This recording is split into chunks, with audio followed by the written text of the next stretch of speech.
Neemias tira uma licença do trabalho para confortar o povo de Deus. Perguntei-lhes pelos judeus que escaparam e que restaram do cativeiro e acerca de Jerusalém, e disseram-me então que estão em grande miséria e desprezo.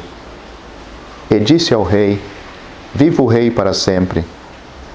Como não estaria triste o meu rosto, estando a cidade, o lugar do sepulcro dos meus pais, assolada?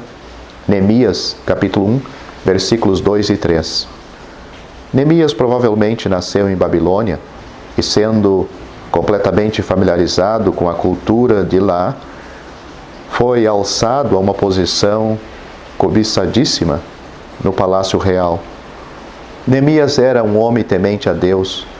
A resposta à sua pergunta sobre as condições do povo de Deus mostrava qual era o verdadeiro interesse dele. Era o bem dos filhos de Israel.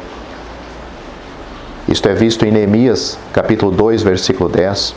Muitos do povo de Deus oram pelas condições desanimadoras em termos de números de membros e de ouvintes em certas igrejas locais. Mas isto não é tudo.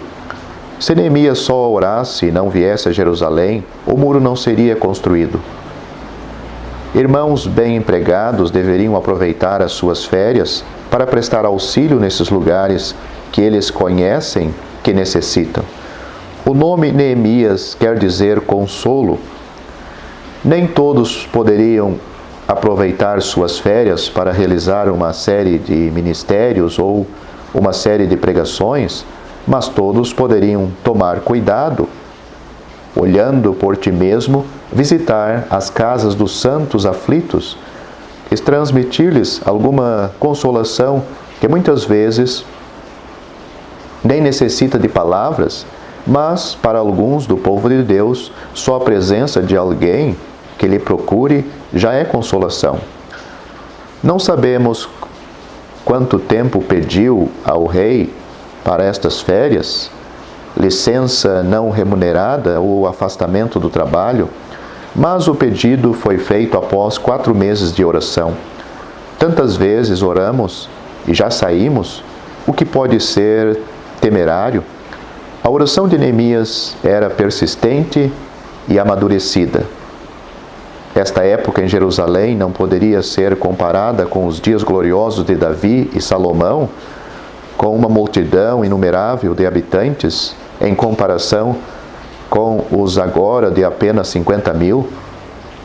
Muitos poderiam rememorar este belo passado, mas no momento era mais importante fortalecer o que havia, pois era o povo de Deus, embora em miséria e desprezo.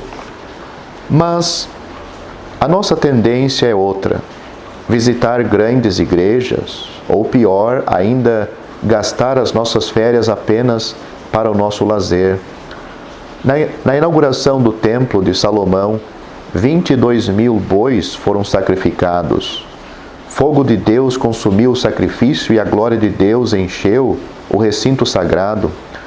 Na inauguração do pequeno templo, na volta do cativeiro, a saudade daquilo provocou choro nos mais antigos. Assim, às vezes, ainda acontece quanto ao trabalho de Deus. Os mais antigos entre nós se lembram de tempos melhores e até de mais fidelidade a Deus. Os mais novos entre nós hoje se regozijam porque muitos têm saído da confusão religiosa em redor e encontram, pela salvação e recepção na comunhão, algo antes inimaginável. E eles têm toda a razão para regozijo. Os mais antigos, porém, devem labutar dentro da realidade atual. Se os que voltaram do cativeiro pudessem saber que se cumpriria naquele pequeno templo a profecia e de repente virá ao seu templo o Senhor, conforme Malaquias capítulo 3, versículo 1. No tempo de Salomão havia 24 turmas de sacerdotes, de modo que cada um trabalhava apenas 15 dias por ano.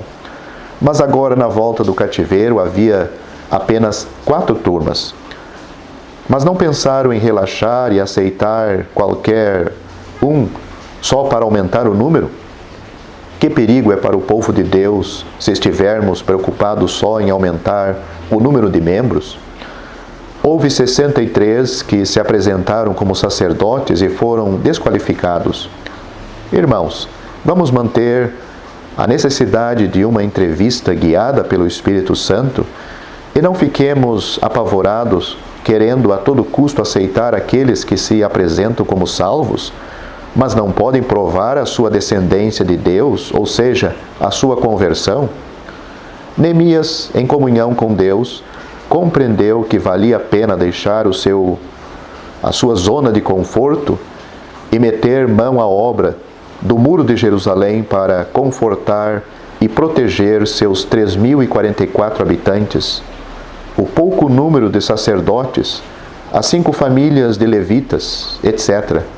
Tão poucos, mas tão preciosos ao seu Deus, ou como diríamos se fosse hoje, a Igreja de Deus que ele resgatou com seu próprio sangue, conforme Atos, capítulo 20, versículo 28.